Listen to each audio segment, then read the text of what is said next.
Your name, please? Hi, I'm Zulkarnain. I'm from Oxford Uni. What do you do? I'm doing masters in biology right now. Good for you. So yeah.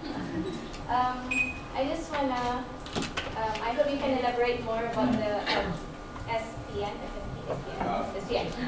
SPN 21. I mean, I've heard about it, and so yeah, if you can elaborate a bit more, that would be great. I'll do it very briefly. Okay, SPN 21, Sistem Pendidikan Abad ke-21.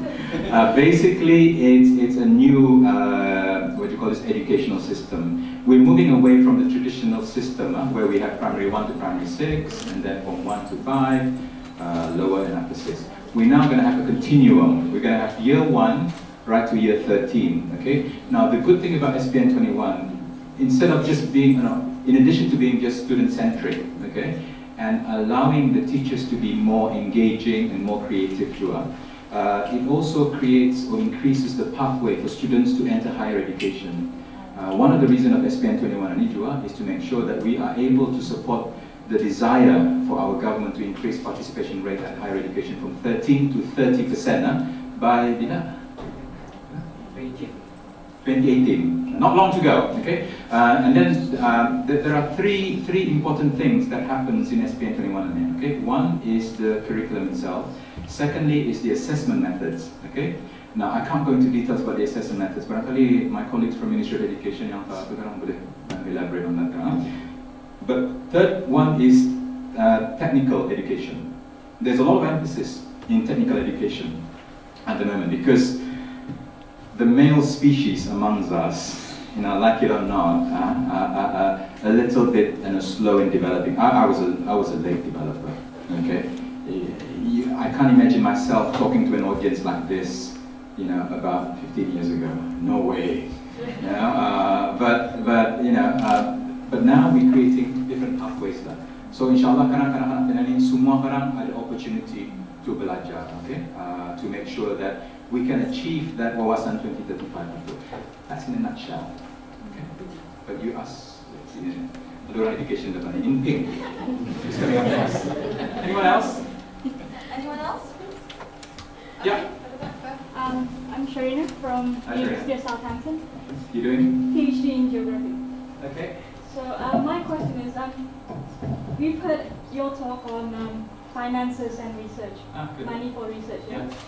But there are other factors which may hinder progress of research, such as gatekeepers, which stops us from getting information. Like, for example, getting information from certain government agencies. Yeah. So, with your current aim of higher research, have you, linked UBD with government sectors, flow of information? Yeah, absolutely, definitely. I think that's a very, very good question, a very important question, because I know some of you are struggling to get information for your research at the moment. I think if we're going to be serious about this, you're right, we need to make sure that there's good information flow, there's good sharing of information amongst relevant organizations, be it public or private sectors, okay?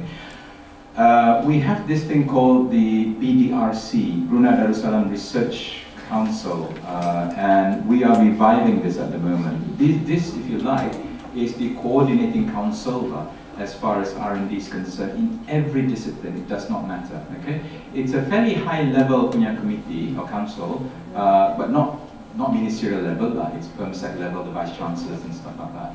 And this is where we're actually going to really, pin people down. Because kadang-kadang payah, you're right. When we do some of our research, it's almost impossible to get information out. It's almost, they've been hidden from us. But I will take that point back to Brunei again, and I'll tell them that. What's your name again? Sharina. I'll quote your name too. Okay. no, I'll just say it's me. Okay. Anyone else? Yeah, Azwan Muhammad Jaya. I study here at SOAS. I'm doing Masters in International Studies in Diplomacy. Homeboy. It's just a theoretical question, basically, Dr. Rizal. I was just pondering upon your point about needing to change, to get out of the status quo. But you ended your presentation with a reminder that we should follow our own roots on MIP and what we have back home.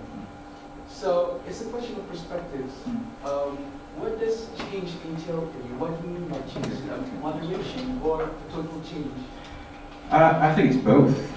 it's situational as far as I'm talking at a personal level, yeah, because you know, whether you like it or not, you have to work, and you're better at this, you know, within the confine of the society that you work in. Okay, but you know, whether you will be successful or not, again, to me, personally, it's down to individual level. Of course, it helps to know people. It helps to link up with organization. Now, yeah, it does sound a bit contradicting, that you know, I talk about change and then suddenly MIB, but actually, it's not contradicting at all.